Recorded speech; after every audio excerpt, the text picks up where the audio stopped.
Hello! Nagawa po ako ng pancake. Sobrang laki. Tinatamad na ako.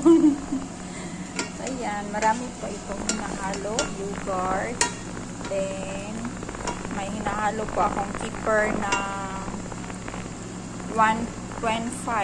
Kasi pag keeper nga 1.5, ano lang siya, pang bata. So, matamis. Ayan. Then, peach yogurt.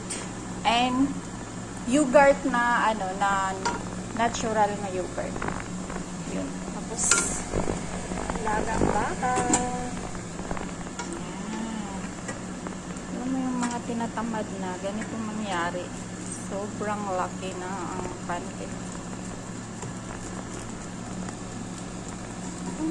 Pancake.